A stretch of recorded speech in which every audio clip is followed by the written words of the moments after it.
Good night, everybody. It's uh, it's one of those nights, man. It's one of those nights where I actually get some chance to actually talk to you guys. And you can see the title: The Lord, Demetrius, Andrade, Tevin, Farmer, Shakur, Stevenson, and Rob Brant. So we're gonna be talking about some of the stuff that happened currently, but of course, I'm gonna start off with the Lord, man. Man, I got so much. That's awesome. I want to talk to you guys about. So let's talk about, first of all, I'm going to talk about some boxing with you guys. I did check out some of the fights. I did check out some of the current events. I'm going to be taking it down in terms of tone. So, I hope you guys enjoy this stream. You guys can comment in the chat section right across here. Comment in the chat section right across here. Um, and I'm gonna try and entertain you guys because I know you guys all. It's all about entertainment for you guys. But I'm real chill. I'm real chill. So it's gonna be real chill. Hop man, what's up? What you need? I can hang around for a bit. Shout out to you, Hop. Much love to you, man. Much love to you. First of all, man, if I'm on the airwaves, man, the first thing I'm gonna do is give a big shout out to the Lord and Savior Jesus Christ.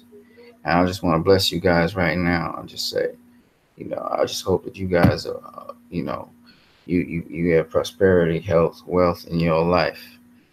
Just very recently, man, real things been going on in my country. We had an earthquake today, 5.9 on the Richter scale.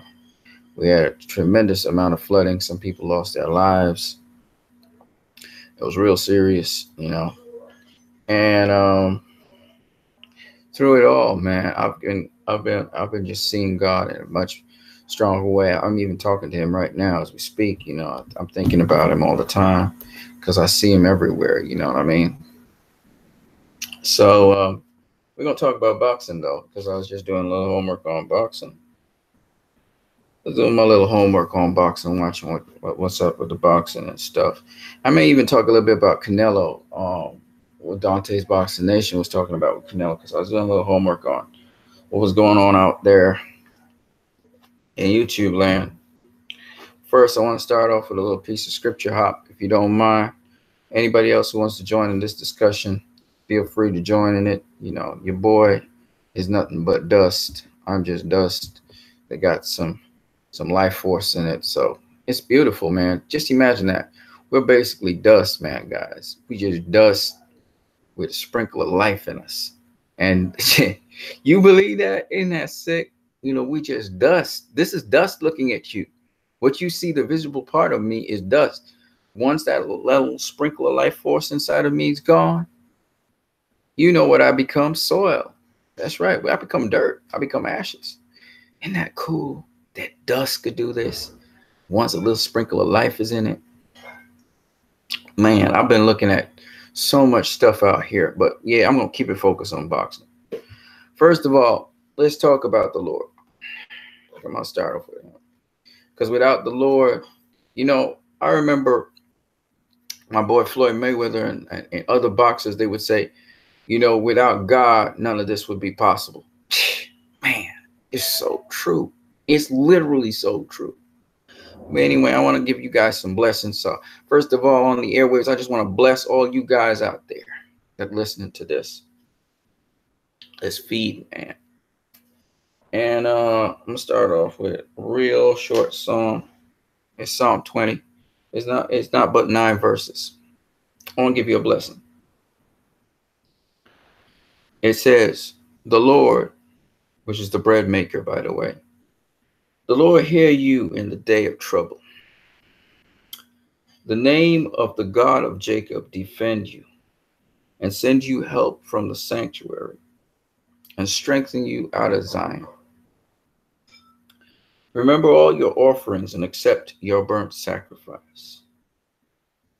Grant you according to your own heart and fulfill all your counsel. We will rejoice in your salvation. In the name of our God, we will set up our banners. The Lord fulfill all your petitions. Anything you ask him that's good, may he fulfill all your petitions. That's for you guys out there. You guys right now in YouTube land, you guys on the chat, it's for you. Now know that I, the Lord, save his anointed, and he will hear him from his holy heaven with the saving strength of his right hand. Saving strength of his right hand. Right hand. Man. I'm giving y'all guys a blessing right now. That's what I'm doing right now. All right? Some trust in chariots and some in horses, but some trust in, their military and might and money and that stuff. But we will remember the name of the Lord our God. They are brought down and fallen, but we are risen and stand upright. Save, Lord, let the King hear us when we call. Y'all, I just want to bless you guys, man. Seriously, I hope that anything you ask the Lord, you cry out to him for. He would hear your petition and actually fulfill your petition once it's a good thing, of course. I want you guys to test God. Now, some of you out here don't believe it is a God, and that's cool. But I just ask you to do me one favor, because I live this. Just do me one favor, all right? Put God to the test. Let me show you what I mean. Ask him for something you know is ridiculously, almost impossible to do, that you want happen either in your life or somebody else's life. Put him to the test, right? And now, don't just walk away thinking it can't happen. Look for it to happen. That's the only thing I ask you to do. I ask you to ask the Lord for something you know is impossible for us as humans to do. And I ask you to walk away watching to see it happen. Now, if you know you don't think it's possible at all, you can't do that now. You gotta move like this. You gotta watch to see if it will happen. You're gonna ask for something, and you're gonna watch to see if it happens. All right. Now I live this stuff. All right. So that's why I want you to. If you don't believe there's a God, no problem. I just ask you to do me a favor. Right? Because you guys are all academic about this God thing, and that's cool. For me, it's a reality. Okay, very real thing. Okay, God's right now, right here, on this airwave. He's inside of me. He's through me. He's in the bed, the walls. He keep everything, the structural integrity of everything, including the atmosphere, the air, and everything intact. So I know he's present right now in this room as I'm talking to you. Not only is he present, he's actively talking, not just through me, but through things in this room. You understand what I'm saying? Is how you pay attention is what I say. And y'all gonna think I'm crazy. Some of you gonna think I'm crazy when I'm talking to you guys. But he's like really real. Let me tell you how I know he's really real. Because I just did the same thing I'm asking you to do. I went to the impossible. I went to what cannot naturally be explained, and I asked him for that. Then I waited to see if he'd do it. And when it was done, I knew it was him, because it ain't not possible no other way. All right. So I'm just asking you guys. I give you guys a blessing. You guys can go check it out. I wish you guys the best, but I wish you guys can get targeted in. Some people call God universal consciousness, but he's not that. He formed consciousness. You know what I'm saying? But I don't want to go off on a tirade because we're supposed to be talking about boxing, right? So we're going to talk about boxing. That's what you guys came here to see. All right? That's what you guys came here to see. So we're going to talk some boxing. Let me see what you guys saying in the chat section, first of all. Hop said, lay it on me, the scripture. I love you, man. I personally love you.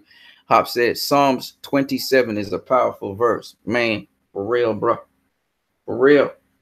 But you know, I got to get direct to you, Hop. You see, I have to talk to you through the song. So I said, the Lord fulfill all your petitions.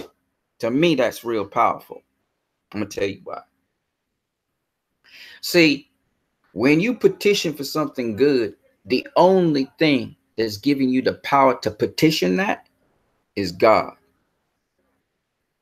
God just wants you to participate in the process. But it's really he that moved your heart to want to ask for something good like that. Now, here's the next thing that's real powerful. See, God sets you up to petition for that and to ask for that because he actually wants to use you to do something through that. And, you know, we got some static energy right now trying to fight against me right now. It always happens. If you're a kingdom dweller, it's going to happen to you too. But I don't really study that because I know I'm doing the right thing right now. I'm putting something out on the internet. I know the power that we're doing right now. I know what it is, huh? You know what I'm saying? And yeah, you're right. Trusting in God is most important. And that's why Psalms 27 is a powerful verse. But look now, we got to put it into action, huh? And the action right now is what I'm putting out on the airwaves right now. I'm putting a blessing out on the airwaves. Anybody watch this video, they're going to receive that blessing. And you know what that blessing is? It's the Lord himself. See, I'm sharing the Lord himself right now with everybody on the internet.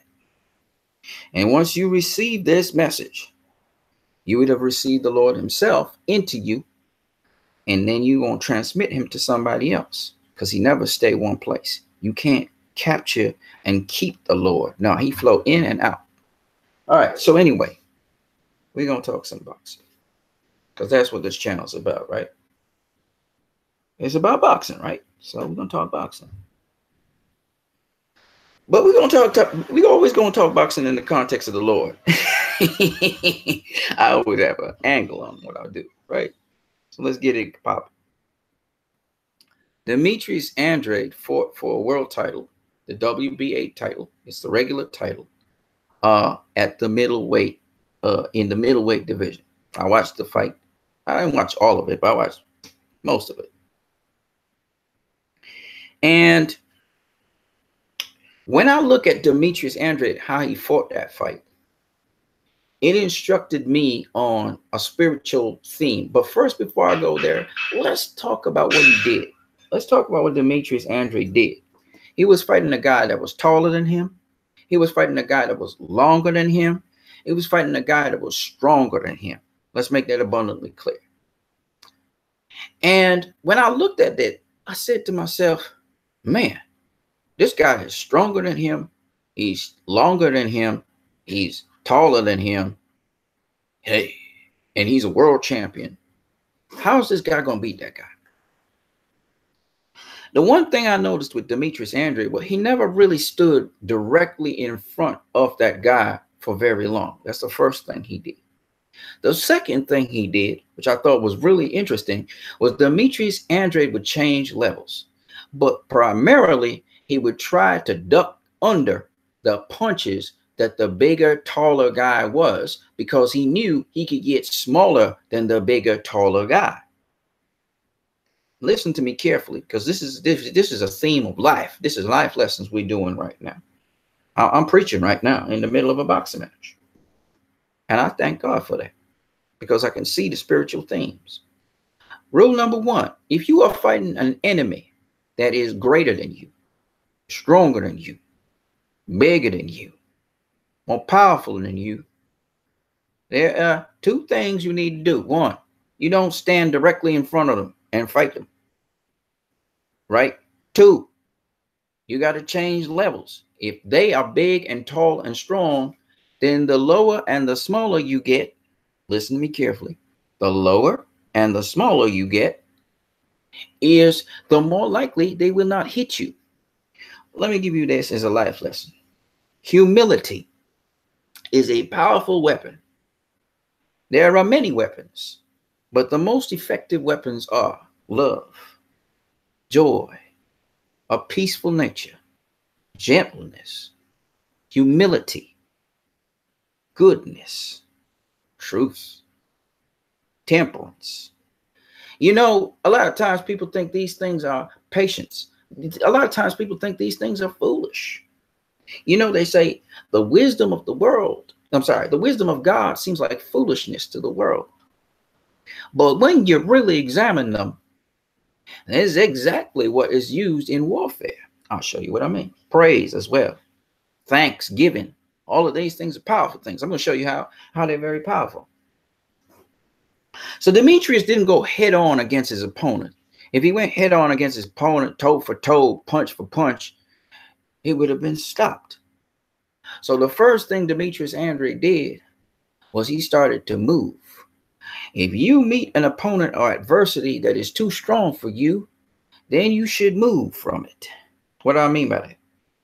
What I mean is, if someone, for instance, starts to call you names or starts to mistreat you and abuse you, you don't stand toe-to-toe with them and go toe-to-toe with them and escalate the situation. No, God has taught us to be humble and to move. Move away. Shun the appearance of evil, says the scripture. So Demetrius Andrade knew he could not go toe-to-toe with this adversity. He could not go toe-to-toe with this enemy in the ring. He had to move. And that's what we need to do.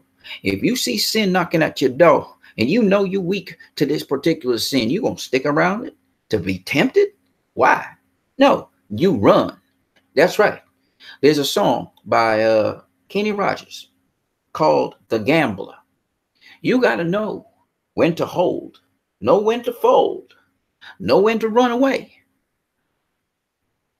Know when to back away, know when to run. Okay? Truly, you must know there's a time and season for everything under the sun. And there is a time when you must flee. You must run. Okay? Let's keep it moving. The second thing he did, his opponent's taller than him. He's bigger than him. He's stronger than him. So what did he do? He made himself small. So his opponent, because he's so tall, can't bend that low to hit him. So once he makes himself small by ducking under him and keeping low all the time and ducking under his shots, the bigger, taller, stronger opponent can't hit him. In humility, when you stay humble, when you become low, when they become high, and believe you me, you may look like you are shamed. They may shame you. They may treat you bad, but you stay humble. You know what you're doing? You learning everything. Let me tell you why. Because when they throw a shot at you, their defenses are open and you can see it. But you know, you're not going to attack the defense like how the earthly people attack defense. No, my brothers and sisters. We don't work like that. We don't fight wars like how, the common man fights wars. No. These are spiritual battles. We don't fight battles like how men fight battles. No. We smear them with kindness. We stay consistent. We see the little hole there. You know what that hole is? That hole is a need in their lives. So when they swing at us, we know they swing to show us their deficiency. So when we come to fill that deficiency. Yes, ladies and gentlemen, we fight a different kind of battle. We fight spiritual warfare. It says, heap coals of fire upon your enemy's head, and you'll destroy your enemy and you'll make a friend. That's how we fight. We don't fight with weapons that men make. That's why they say some trust in their chariots, some in their horses, but we believe in the name of the Lord. See, because the name of the Lord is powerful and transformative. You know how much power it takes to make a blade of grass? Any of you guys can make a blade of grass? God had me sitting down watching grass. Any one of you that can make an intricate blade of grass, one blade of grass.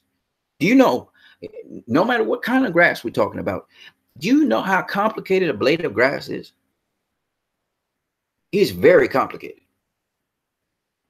And if I was to start breaking it down scientifically, I couldn't stop until years from now. I could keep on talking for years on just a blade of grass. A blade of grass and how complicated it is. That thing makes its own food. That thing takes in its own oxygen and carbon dioxide.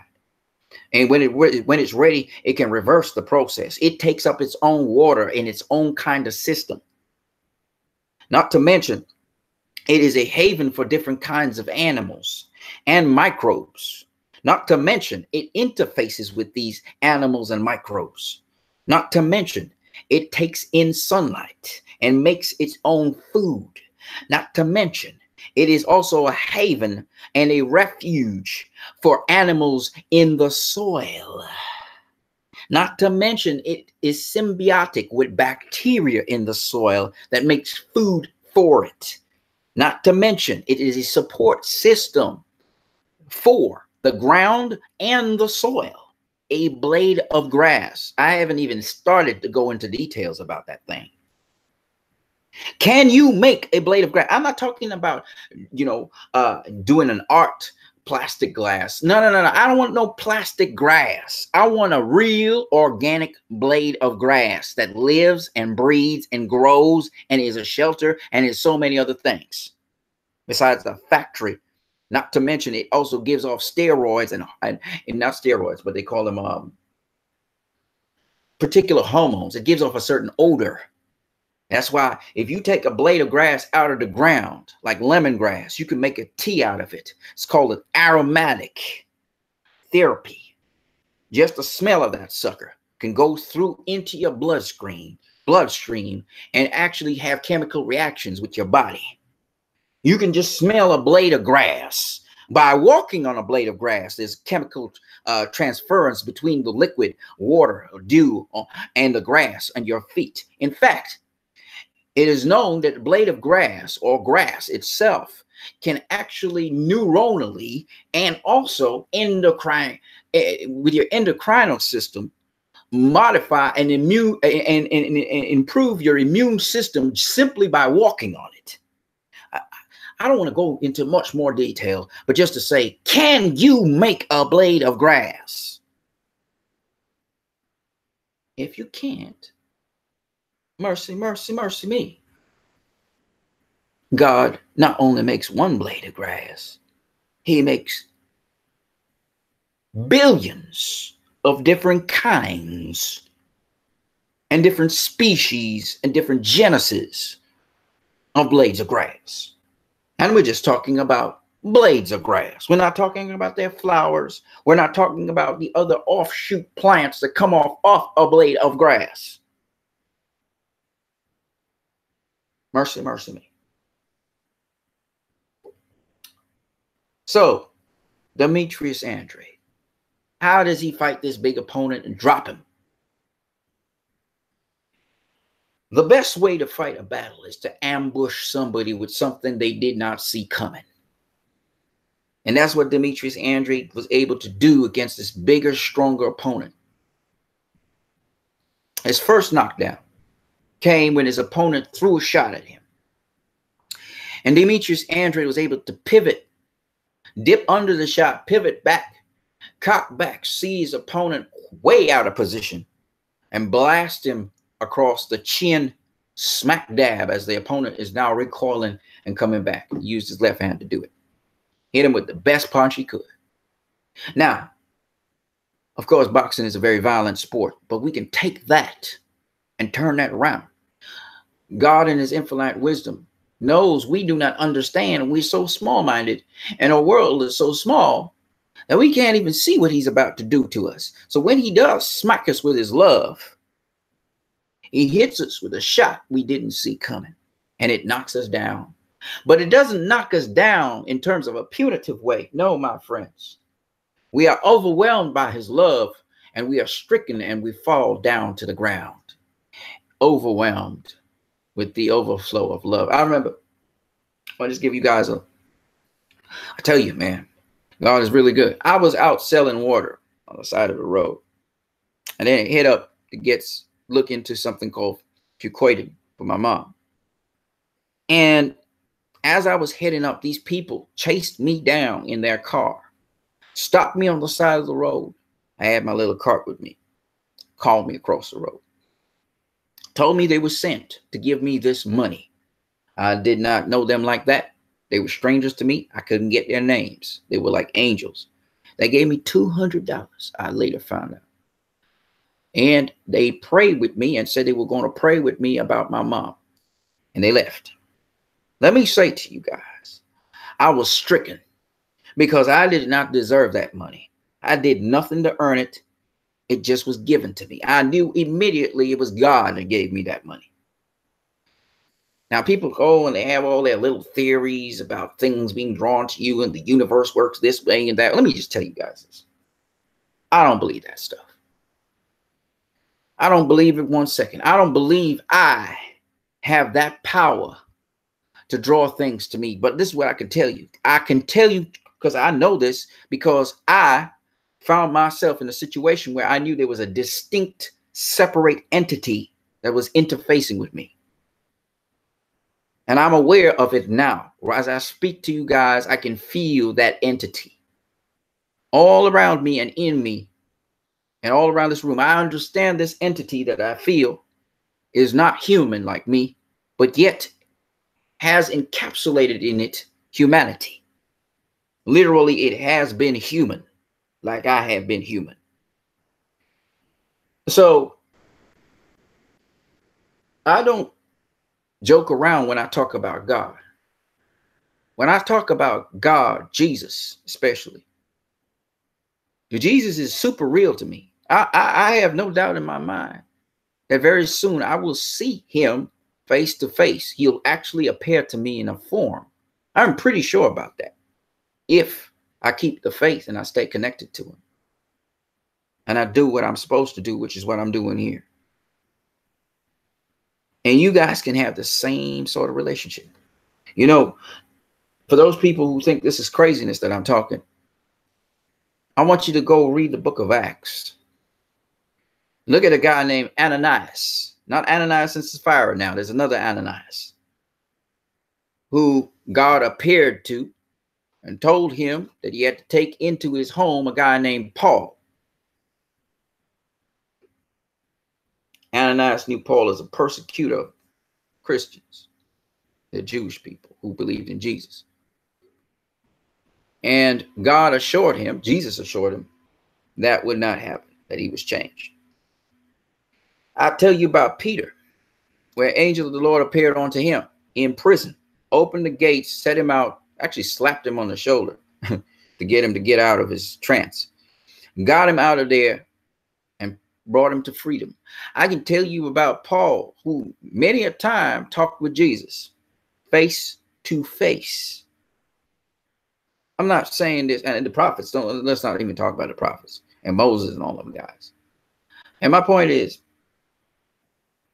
ladies and gentlemen, brothers and sisters, God's so real, he'll appear unto you and talk with you. Ain't no problem. An angel will appear unto you and talk with you. That's not a problem either. But you got to get to a point in your life where you want more of God. You don't just want God for the things he can do for you. You want to be as he is. You want the fullness of him. Stephen saw heaven open, and he saw the Son of Man standing at the right hand of power. He saw Jesus standing at the right hand of power. For those of you who don't know what the right hand of power is, the right hand of power is the ultimate power. That's why it's called the right hand of power. Okay? It's the ultimate power. There's nothing else more powerful than that. Jesus is the representation, the fullness of God, represented in the form of a man. The Son of Man. When we hear the Son of Man, there's sons of man. I'm a son of man. I was born of a man. But the Son of Man is God embodied as a human. Do you understand that? I don't know if you guys understand that. But that's who he is. That's what he was and what he still is, except now he excels that and he's God again. The fullness. So if you guys could go research a little something called the Shekinah, I know some of this stuff is just way too far for you guys. But you go and check out the Jewish system, and you understand what the Shekinah is, and what the Shekinah fell. The glory of the Shekinah came between the cherubims and all that stuff. All right, that Shekinah glory, that's Jesus. The Shekinah glory was Jesus. That's what the Shekinah that rests over the Ark of the Covenant between the two cherubims, which is supposed to be the presence of God, aka El Shaddai, aka Yahweh, aka was Jesus. The God of the Old Testament, the one who said, I am the God of Abraham, Isaac, and Jacob, that God is Jesus. That's why Jesus said the whole Bible is written about me. But I got to go into something else. We're talking boxing, right? We got to talk boxing. Demetrius Andrade. So Demetrius Andrade was using a specific set of footwork. And he was also using a specific set of feints and a specific set of jabs. He used a flickering jab. He looped the left. He looped the straight left. You notice his foot position. He always tried to get dominance. He circled to his left, okay, away from the power hand, which is away from the right hand. Actually, no, he circled into the right hand, sorry, but he kept a certain range. You will notice Demetrius Andrade was fighting from the outside, and even so, he was successful. He would reach in, though. He did a lot of reaching in as he tried to tag the gentleman with straight lefts. Mainly the straight left was his weapon. But every now and then he would throw a lead right or right hook or something like that when he's check hooking him as he's pivoting out the way. He used a lot of dips. Now, I personally don't think that Demetrius Andrade is anything special. He's quick. He's got good timing and stuff, but I don't think of him as anything special. To me, he and Erislandy Lara are good technicians, but in terms of the cleverness of what they do and setting up shots and setting up people for punches and stuff, I don't find them anything special. Okay, but the point is that you look at his way of warring, his warfare. He knew this guy was too big, so he'd keep range. He would keep on circling one way, then he'd circle another way. And basically the same techniques that Erislandy Lara uses, Demetrius Andrade loses. But there's something else about Demetrius Andrade I want to point out. Demetrius Andrade perfected his skill. As anyone who's doing anything, practice makes perfect. We too, as people, need to constantly stay in tune. If whatever your mind feeds on, that's what you're going to get better at. So the more you feed on something is the stronger you become in it. Some people say habit. Some people say repetition. Whatever you want to think, when you dial into something, it actually gets you more into it.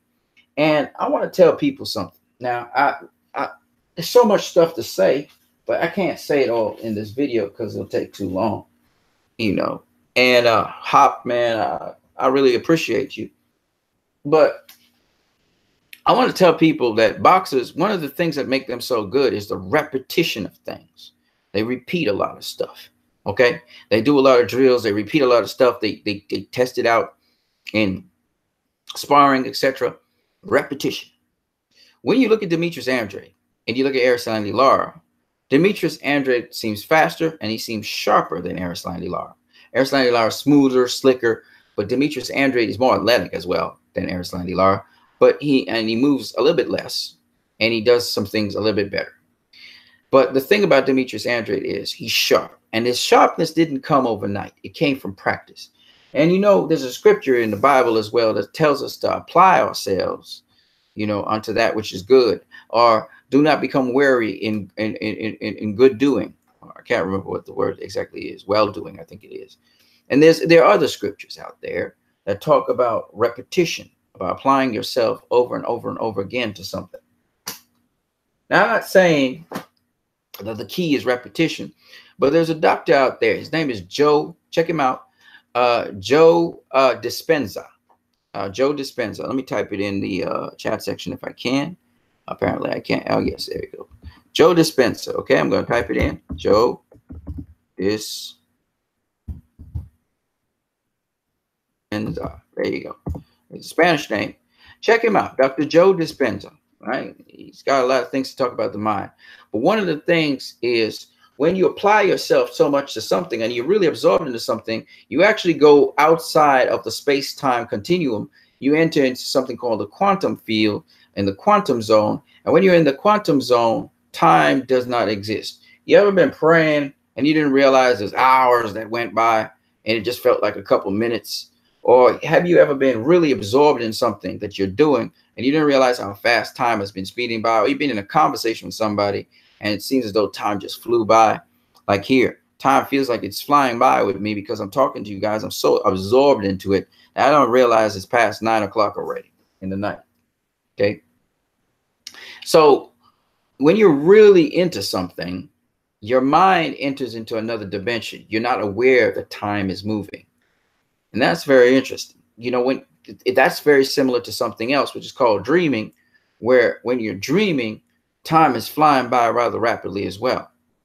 Anywho, what I was trying to tell you guys is that Demetrius, Andrade, and these guys, when they apply themselves so much into what they do, there comes a time when they go into something called the zone. Athletes will tell you about that, where they get into this zone, where they can do nothing wrong. Everything that they've thought to apply, they suddenly can do. And when an athlete's in a zone like that, they really become unbeatable, right? So with Demetrius Andrade, I didn't see him really go into the zone in this boxing match, but you will realize that Demetrius Andrade, though, was much better than the other guy. However, there was something to the other guy that must be mentioned, and that is the same thing I would say to anybody. You know, we as people, we pray up to a certain point. And I ask you guys to press the limits of your prayer. You know, let me explain what I mean.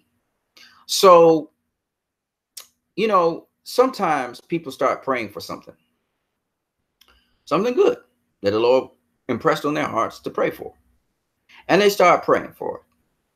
And the situation gets worse and worse and worse until it gets so bad that it seems irretrievable. It's gone through. It's dead, right? The situation gets dead. Everything is gone to the crapper, and it's dead. Now, some people, when the situation dies, listen to me carefully. When the situation dies, they give up.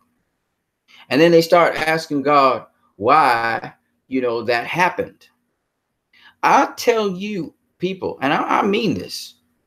You know, today a sister came and talked to us about this, and it's so beautiful because I also believe this thing, and it actually encouraged me as well. But when the situation has died on you, that's not the time to stop praying, folks. That's the time to continue praying, and even praying more fervently. I'm not going to explain to you what I mean. So we have a number of instances in the Bible where such situations have happened. One of them was the woman with the child and the prophet Elisha. This woman had been given a child. She because Elijah had housed her, Elijah had prophesied that she would have a child, and she had a child. And the child got sick, and the child died. They prayed and everything, and the child died on her. And she sent for Elisha.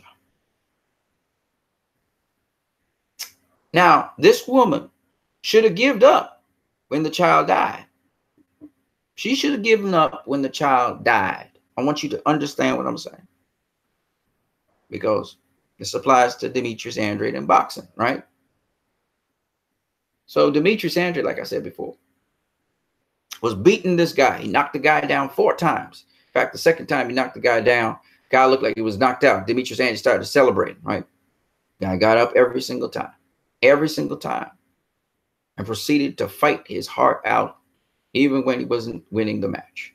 Listen to me carefully. Now, when a situation dies, does that mean you let it die in your heart? I'm speaking to you guys now. I'm speaking some serious stuff now. Listen to me carefully. Do you let it die in your heart? God said these words, with man these things are not possible. But with God, all things are possible. All right. Now listen carefully. Now, in the case of Elisha, he came to the home. This is after the mother of the child had despaired, after, you know, the husband had said that, you know, she had sent for the husband to save the child and all that, and the child died on her. Okay. And then she sent for Elijah, and Elisha didn't come. He didn't come. She had to go multiple times to try and find him. And every time she met one of,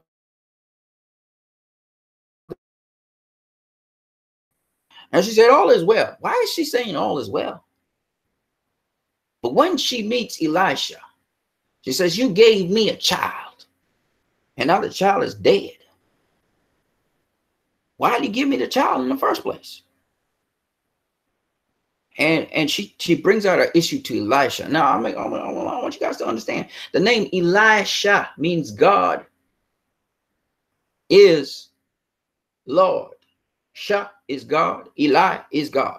They are both the words. The Lord is God. Elijah or Elijah is the Lord is God.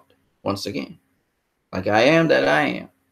Some people say praise to the Lord, but it's not really that. Eli means God, and Yah means God. They are different. They have different meanings to the word God, but nonetheless, they are God. So the Lord is God, just like Jehovah or Yahweh. All right. Anyways, she basically went to the face of God at the time, which would be Prophet Elisha.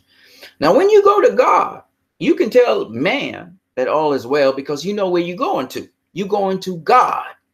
See, we don't go to God for everything. We have to go to God for everything. And a lot of times we don't do that. You know what we do? We start going to a man, some man. And what do?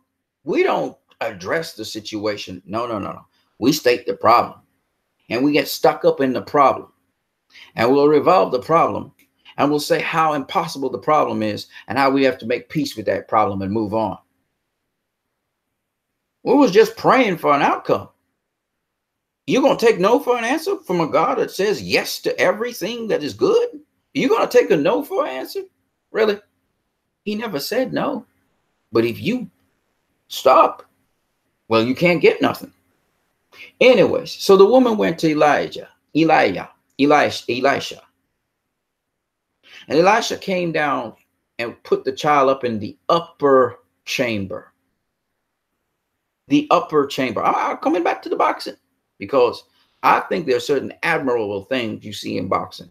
But I want to show you something else. He goes to the upper chamber and he puts his body over the child's body. And he prays to the Lord for the child. And he breathes into the child's mouth. And he pulls away and nothing happens. Not one thing happens. The child's still dead like a doorknob.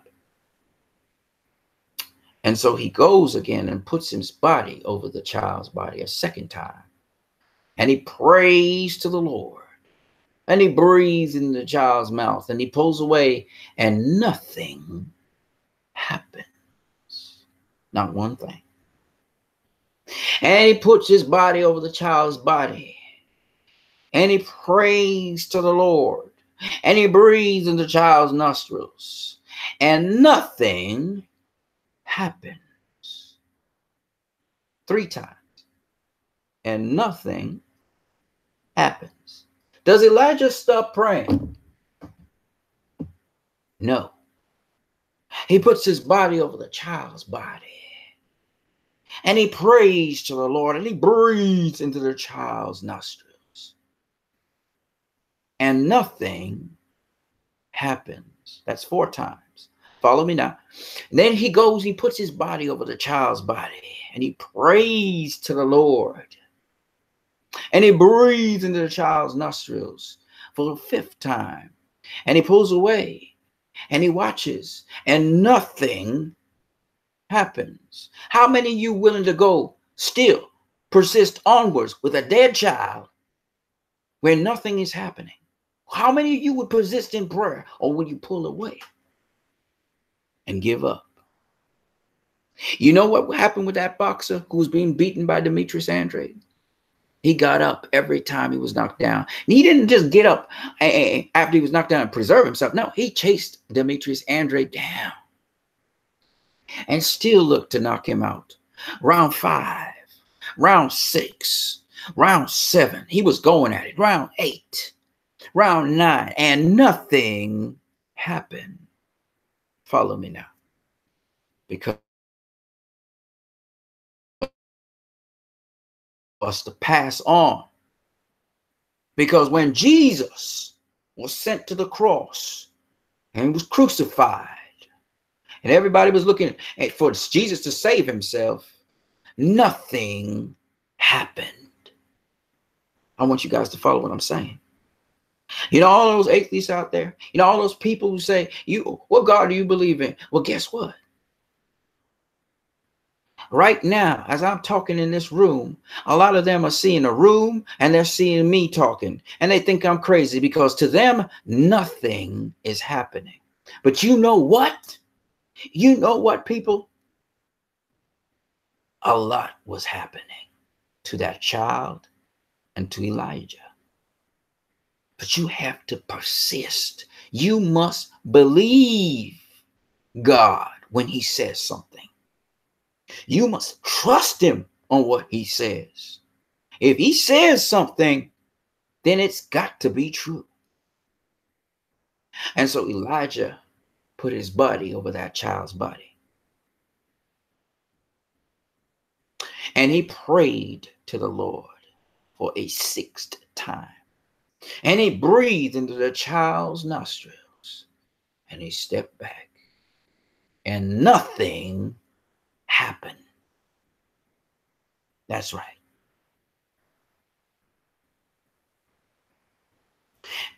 And what did Elijah do?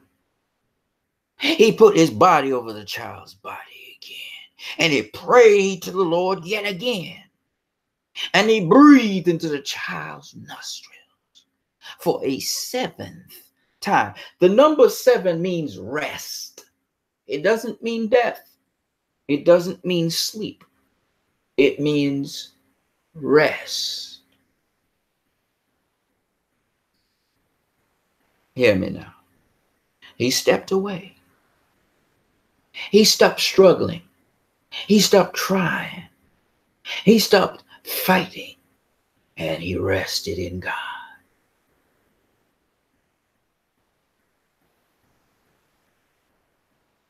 And the child sneezed and woke up.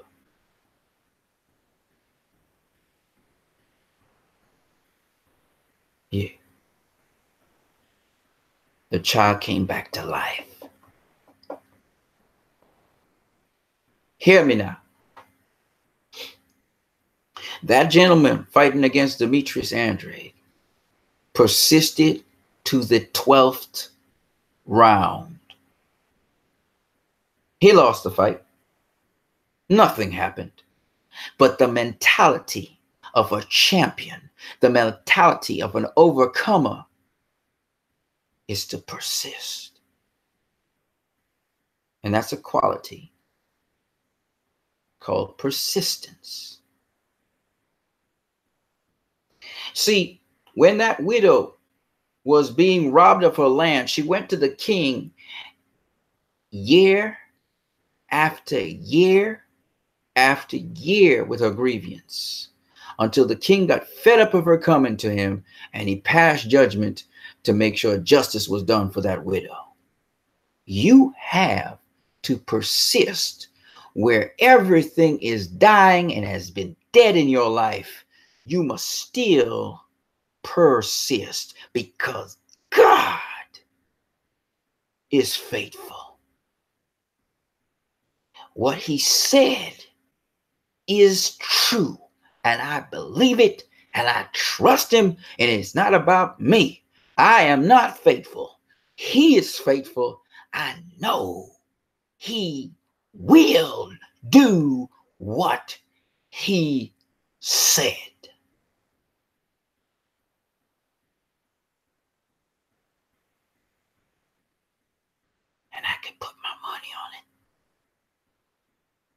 and go to the bank with it. That is what makes a difference. But that's not why he got you to praying like that and persistent. Oh no. There's a deeper story behind this whole thing.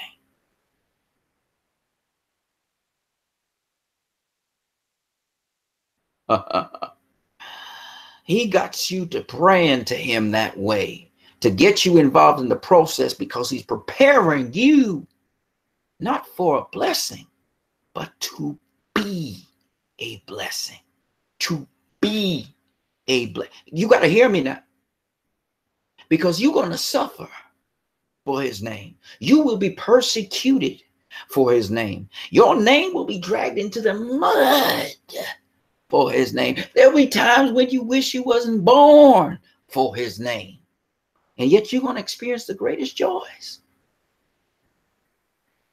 the greatest highs, the greatest understanding of him and learning of him, the pearl of great price. And you will value people and things more than you ever valued them before. You will see a soul of a person as precious. You will cry for someone you do not know and bear their pains and sorrows in anguish for them. You will start speaking so passionately about people that you will wonder what is going on with you. When you start to get the heart and mind of God, and you get to know him like that, you'll get little glimpses of him first. And then bit by bit, as you lend yourself over to him, you will understand why he said, taste and see that I am good. Persistence. Persistence is a trait that you'll need as a Christian. Paul was stoned and he died, and the elders came around him, brought him back to life. And Paul didn't run away from the city. He was just stoned. He went right back into it to preach the gospel. Persistence. Persistence. We are being trained. We are being trained for something greater than ourselves. We are here to show the glory of God. Demetrius, Andrade.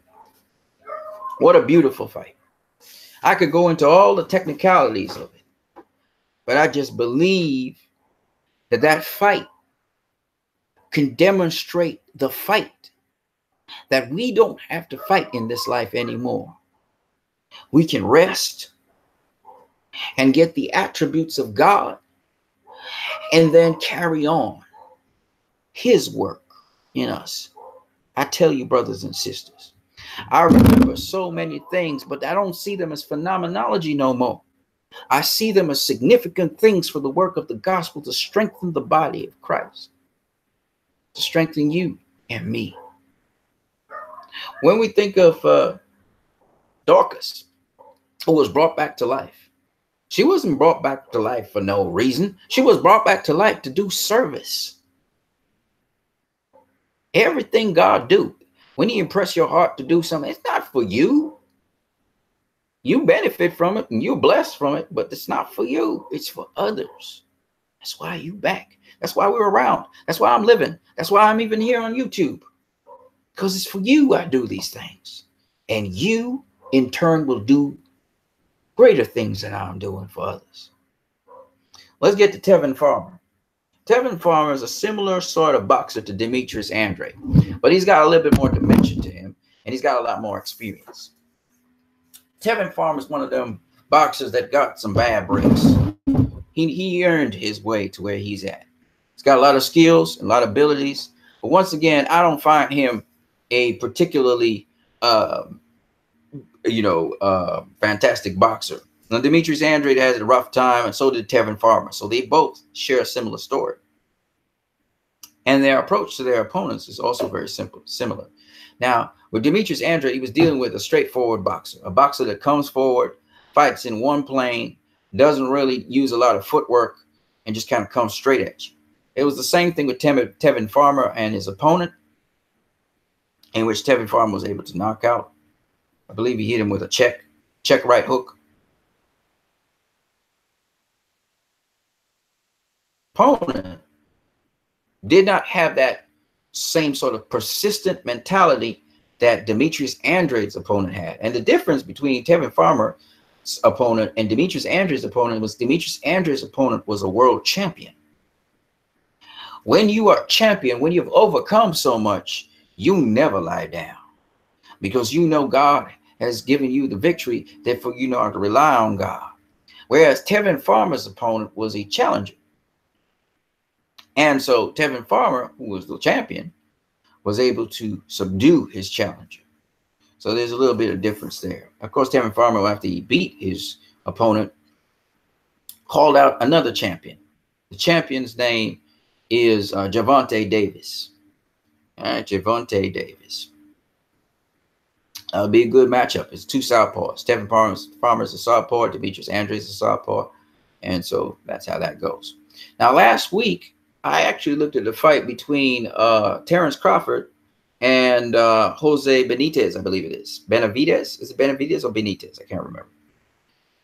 It wasn't Jose Benavidez, was it? Yeah, I think it was Jose Benavidez. The Benavidez brothers. Anyway,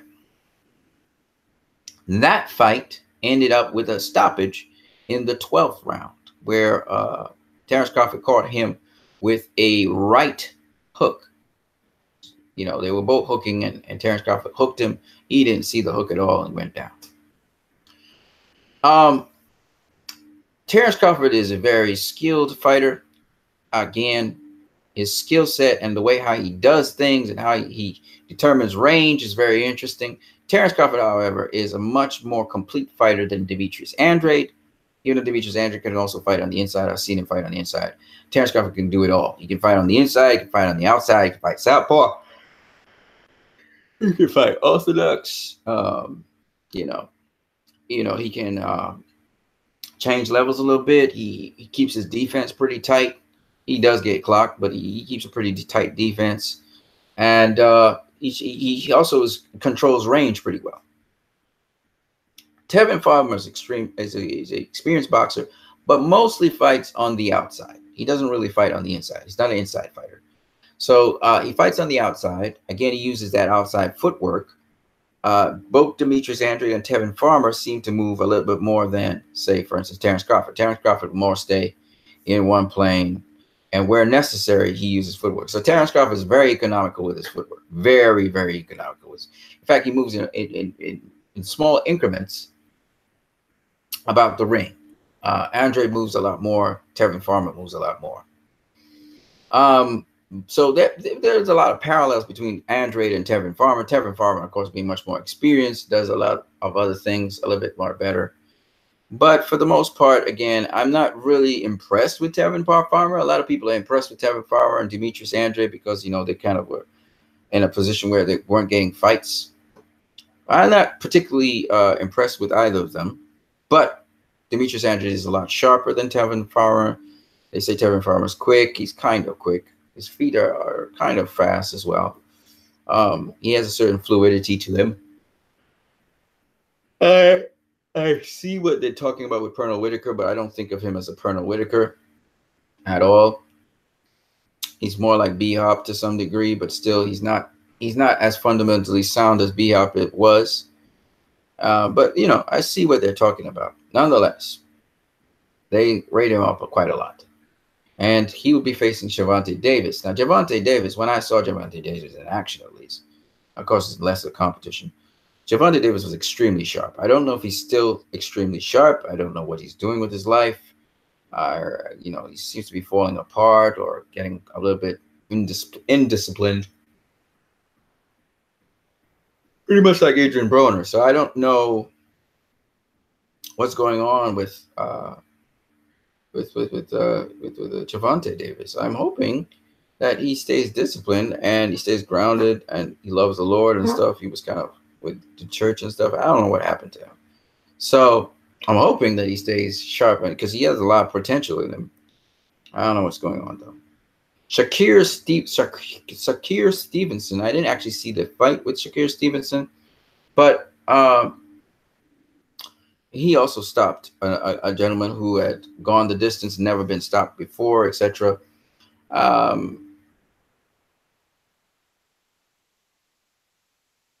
Proceeding as he should be proceeding going forward. So I wish him nothing but the best. And Rob Brant pulled off an upset against the Japanese boxer who is, I don't know if they're at middleweight or super welterweight. I don't know what division they're actually at. Probably middleweight. But Rob Brant was able to stop.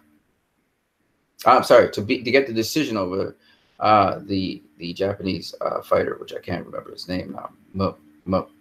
Something Mazuka. I forgot what his name is. You guys know who I'm talking about. But anyway, the point is that he won. He was getting hit quite a lot, and it was a kind of tough man fight more than anything else. But still,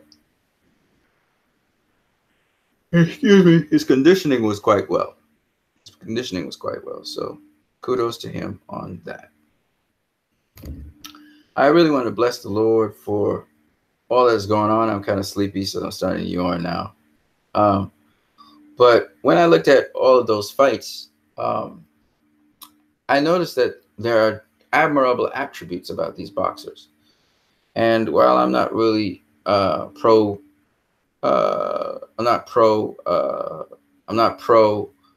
violence, I can see how these fights can be something that you can use as a tool to show people how we can conduct ourselves, you know.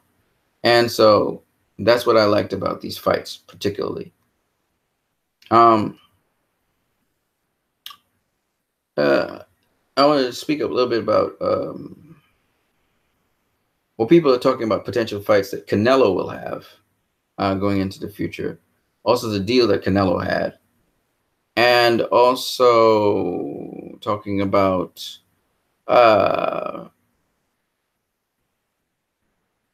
there's something else I wanted to talk about, but it'll probably cross my mind when I get to it.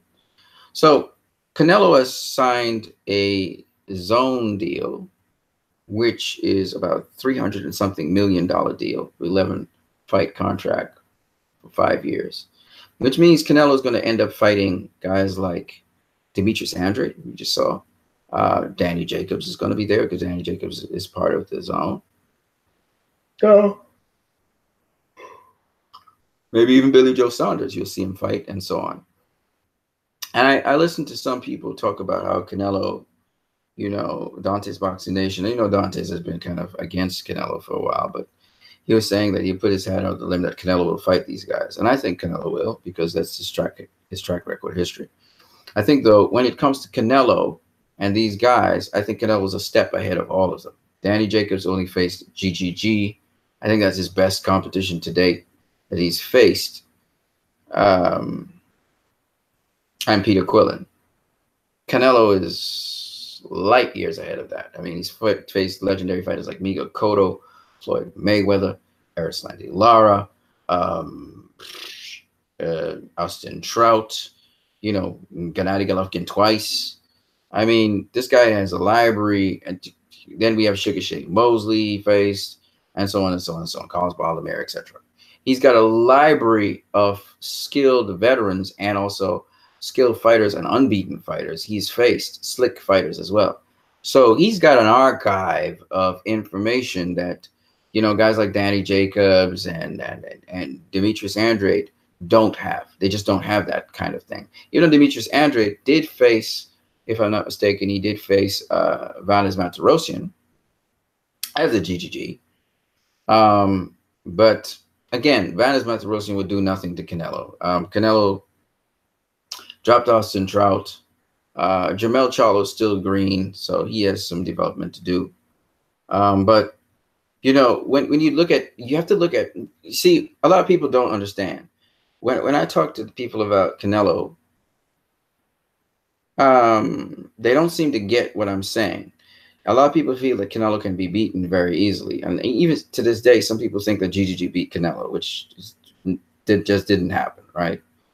But see, Canelo's special because he's gotten all that experience from the highest level of boxing early in his career. So, some people feel that they can knock out Canelo, that Danny Jacobs can beat Canelo. Canelo's very hard to beat right now. Let me just put it to you that way. And the reason Canelo is hard to beat is because there are a number of different things Canelo does to longer, stronger, taller opponents. I mean, walking down GGG, who thought Canelo would walk down GGG? Nobody thought that. Walked him down, beat him up bad, beat up his face. I mean, GGG was beaten up. He was beaten up proper. How was Canelo able to do that? Obviously, he wasn't using steroids. So, and the charge that he was using steroids proves to be false because he came in bigger and stronger. He was walking down GGG. GG wasn't allowing him to walk him down. He was walking him down. Canelo rarely took a step backwards. He walked GGG down the entire fight. Okay. All right. So what allows Canelo to do that? You have to ask yourself that question. GGG is much stronger. He's supposed to be a heavier puncher and everything. He knocked down Danny Jacobs. Couldn't trouble Canelo. You couldn't knock him down. Couldn't hurt him. Nothing. So why was that possible? The answer to that is defense. Canelo has a defense that is highly underrated. You're not going to hit Canelo flush. You're just not going to hit Canelo flush.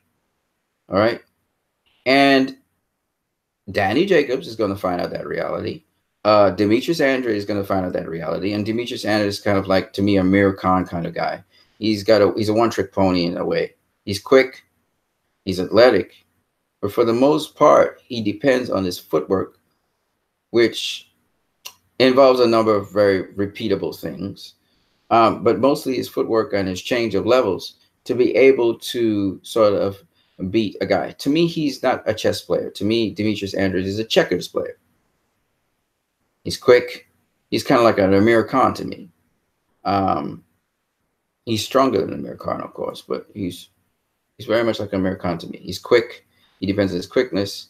He depends on his athleticism, and his boxing is not bad, but there's nothing spectacular to it. It's not always fundamentally sound. He loops punches and so on, which he probably shouldn't be looping directly in front of an opponent. Like he freezes in front of an opponent and loops a shot. Shouldn't do that. And I think those kinds of problems, Canelo is going to pick up very quickly. And I think Boo Boo would be running all around the ring, not fighting Canelo toe-to-toe, even though Demetrius Andrade can fight you toe-to-toe if he has to. I don't think he would do that, at least initially. So Canelo's not somebody Canelo's fought just about every kind of fighter you could think of. Austin Trout proved to be difficult for the Chawla brothers because Austin Trout is a pretty good boxer. Okay. I'm glad that they're at the middleweight division. And I'm glad that Canelo's going to be fighting all these guys because I think coming out of this, when people see what Canelo can do, they're going to be impressed. But going back to the spiritual things, Canelo's gotten a lot of bad press, mainly because they think the judges favor him because Golden Boys bought out the judges. Okay. But here's the thing. He still gets bad press, even though he does excellently. And we, as people who are trying to do the right thing and calling out all the big challenges in life and asking God the big prayers, we are going to be labeled just like Canelo is labeled, unfairly, unrighteously. But let's rejoice when that happens because it means if we are put to shame for Jesus' name, that's a good thing. So, I use the Canelo news and his big earnings or his big purse at multi-million deal with the Zone to indicate once again that if you're consistent at doing the right things, obviously the right things will come back at you. What you put out, you get back. That's just how fair it is. And There's a scripture that says, cast your bread upon the waters, and you will receive it back at many days. And notice he said bread. What is bread? The bread here is the bread of life, which is Jesus Christ. So if you spread the gospel out there, it will come back and sustain you. You're not just spreading the gospel for other people, but you're also spreading it for your own self. So the very act of spreading the gospel, you're actually feeding yourself. Isn't that awesome? All right, guys. So that's basically my rundown on boxing. I hope you guys enjoyed this video. If you got any other extra comments to make, please make them in the comment section, which is right across here. I'll make them in the comment section, but I'll be boogieing out of here. It's 9:48 p.m. I am very, very tired. You saw me yawn a couple of times because I'm very, very tired. You guys know I know the technical aspects of boxing as well. So if you want to ask questions in that, that's fine as well. But I just wanted to put God first and foremost in everything I do. Hence this video. So if you guys have anything extra to say, let me know. I'm going to look in the chat section to see, and then I'm going to move on. All right. So nobody's saying anything in the chat section particularly, and that's all right. You guys have a good night, man. God bless you all. You know, if you guys read your Bibles and stuff, that's awesome. But also look to see God's presence right everywhere you are. Everywhere you are, God's presence is there. And it is awesome. Peace. I'll see you guys later. God bless.